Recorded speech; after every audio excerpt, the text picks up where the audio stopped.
What's poppin' YouTube? It's your boy Steals Forever, and I'm back back in the building. That's right, your boy Steals Forever is back in the building, hitting you guys for a brand new video. And today's video is about this game right here, The Last of Us, PlayStation exclusive, developed by one of my favorite developers this generation, Naughty Dog. One of my very favorite, well, not one of my but my favorite developer this gen, Naughty Dog. Man, I'm just gonna cut straight to the chase. This, to me personally, this is my opinion, this is the greatest game this gen. I'm not gonna go as far to say it's the greatest game I ever played in my life, but this gen right here between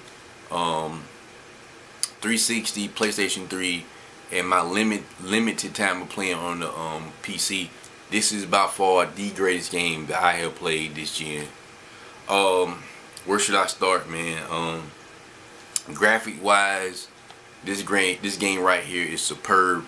It is amazing what Naughty Dog has accomplished with this game graphic wise, considering the fact it's PlayStation 3. Not knocking the PlayStation 3, but just by me playing, some games on my PC and seeing what the PS4, Xbox One is going to be capable of. But to see this run on the PlayStation 3, it just kind of like, blows your mind. The graphics are great. If there's any doubt, if you're a graphic whore and you're wondering how the graphics stand up, it's on point. Trust me. Don't even worry about the graphics. The graphics are on point. Now, when I say the greatest game this gen, I know a lot of people are saying, like, well, you have to explain what makes this the greatest game this gen. And that's why I said graphics first, because I really wanted to get graphics out the way, because that is not why this is one of the greatest games this gen. First of all, without giving any spoilers away, within the first 30 minutes of this game, what it does is it basically sets up the foundation of the rest of the game. Like, you have to watch, you have to really pay attention to the first 30 minutes. Like, I wouldn't say it's boring, but it's really no action in the first maybe 15-20 minutes, but it sets up perfectly the rest of this game right here. It basically shows you the connection between Joel and his daughter, and I'm gonna leave it at that. And it sets everything up perfectly. As you play the game, you will see this story that was set in the beginning take an effect on the entire game. And when I mean the entire game, I'm just not like saying like you see like the beginning and you say, okay, now I'm starting to understand everything. But it does something far more like impressive, as in making you feel like you're a part of the game. Like most games like this that have a main character and a secondary main character, you basically are playing those characters. And games like Skyrim, where you actually create a character, which you kind of make those characters based off the reflection of who you want them to become and be, kind of bring you into the world. That's why Skyrim is an excellent game. But this game here does it at the same time the characters are already defined in the game. So to make me feel like I'm actually one of these characters when these characters are actually defined in the game is awesome. Hats off to that. And they do this through the story the whole time you play it. So even as you know that you're not Joel or you're not Ellie, you feel like you become Joel. So when it becomes, instead of me playing as Steals, I feel like I'm actually Joel in the story. And they do this through the whole game. Every character I met in the story, no matter how fast they play their part, like coming in and going out, I really felt like I cared. I cared about everybody I met in this game. Everybody.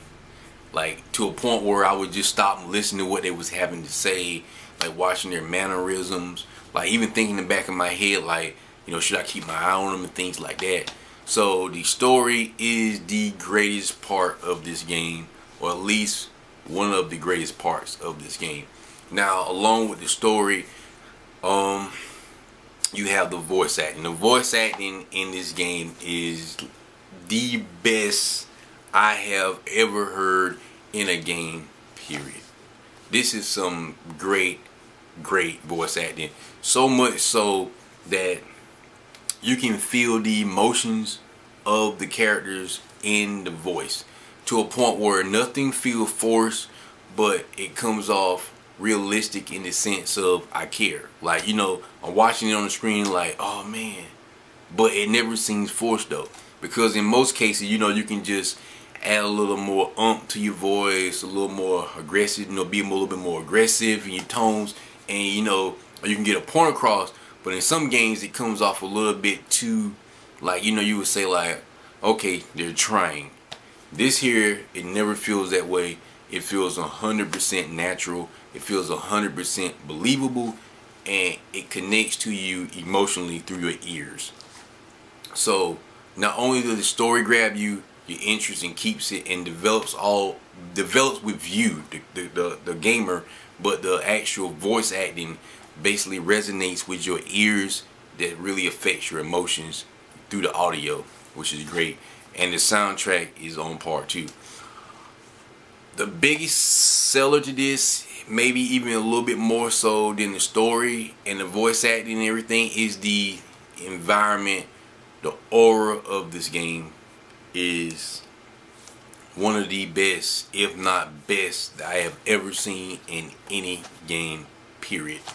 Because just the aura alone, like, it fits with games like Silent Hill and like the first Resident Evil, where once you get into the game, you feel alone. You really feel like desperate. You feel alone. You feel like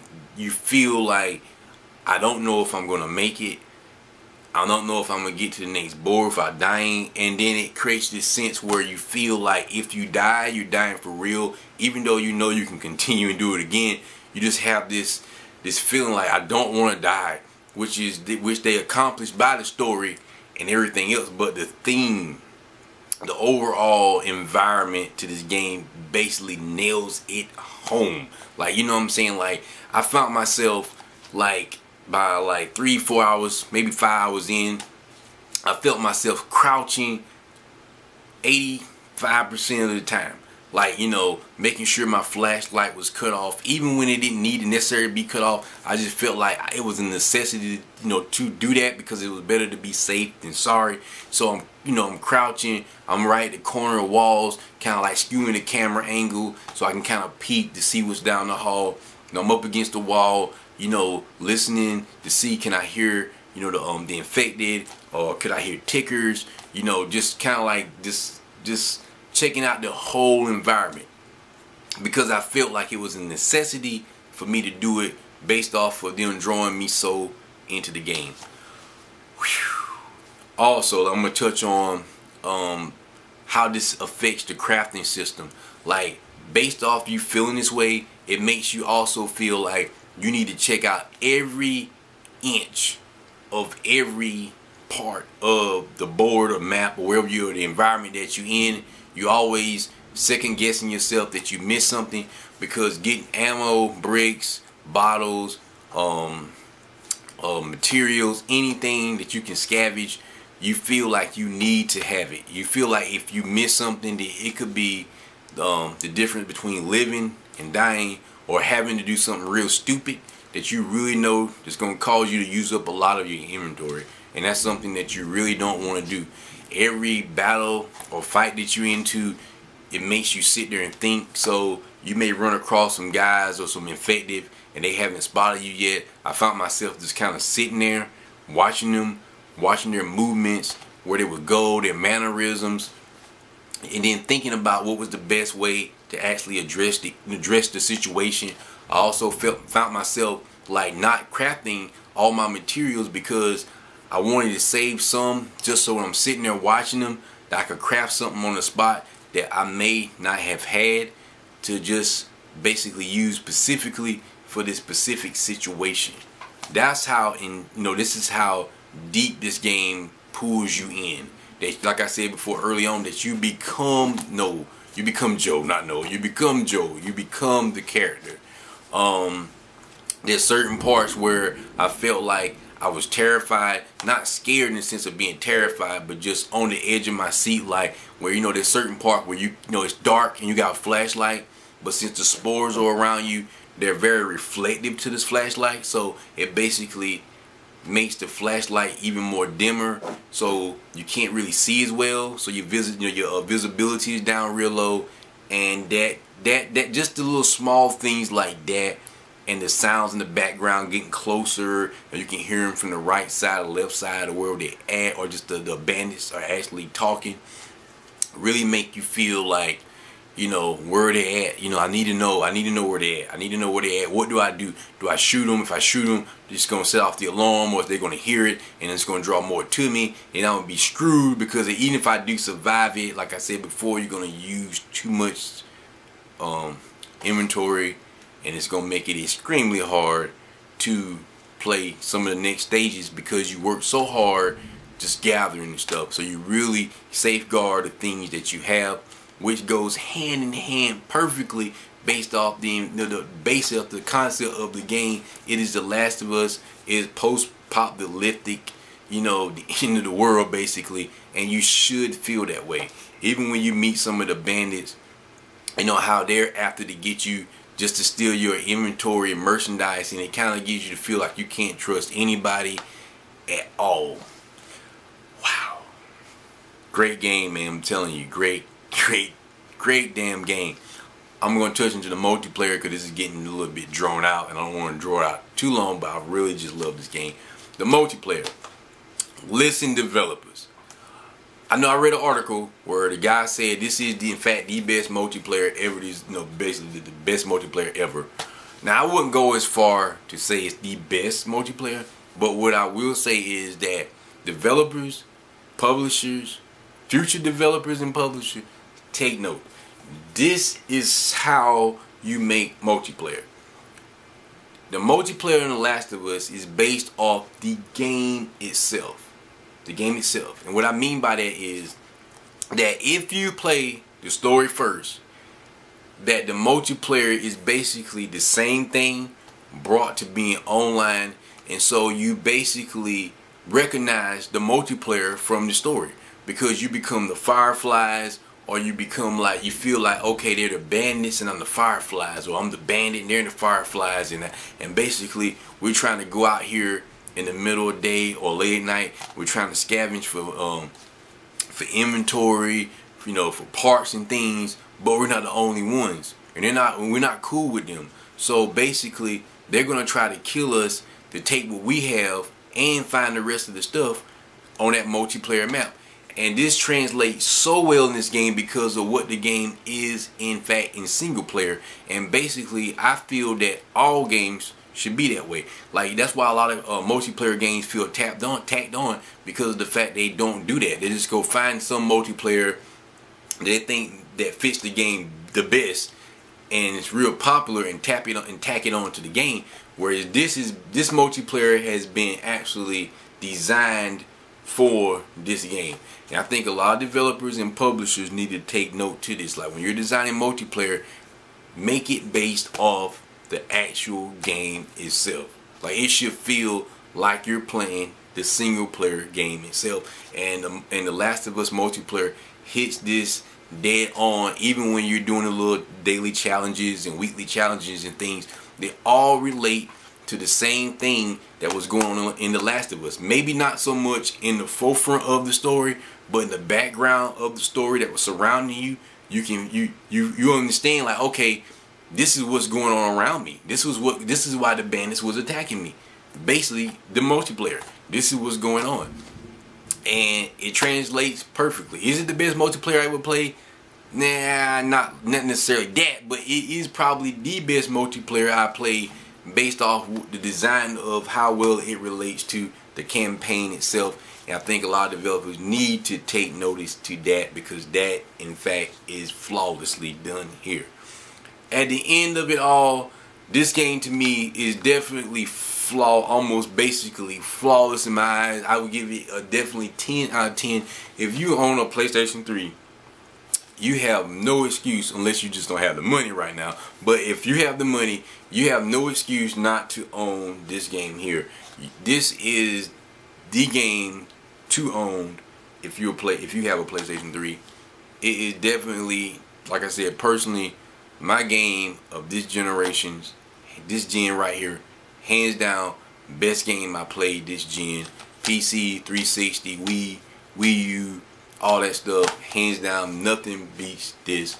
This is the game to play. Whew. Love it, man. Love this game. Probably gonna go back and beat this on more, up the difficulty level, play it on hard or whatever, and spend more time trying to find the artifacts and things like that. But this is a great game. If you play the game, if you have the game, if you're thinking about getting it, let me know what you guys think about it in the comment section below. Is this really the greatest game this gen? Is it the greatest game on the PlayStation 3? You know, do you think it's worthy of all the 10s and 9s, 9.5s or 5s it's been getting, perfect scores? What do you guys think? Let me know in the comment section below. Like always, hit the like button. It helps me know how you guys are feeling my videos, and that's definitely important to me at Steelz Forever. Make sure you subscribe. That's how you can, keep update with all my videos. Also, if you're missing my videos in your subscribe box, because a lot of my subscribers were telling me that, you definitely can, on the front, on my main page, you go to my Facebook page, add me. I'll tell me you saw me on YouTube or something, I'll add you as a friend. I definitely stay on Facebook heavy, updating with the latest news, my latest videos, and just everything like that. So definitely check me out on Facebook. Like I said before, the link is in the my homepage of my YouTube channel, and I think the right hand side up top. Facebook me, man. Facebook me. Like always, it is your boy Steelz Forever. Later.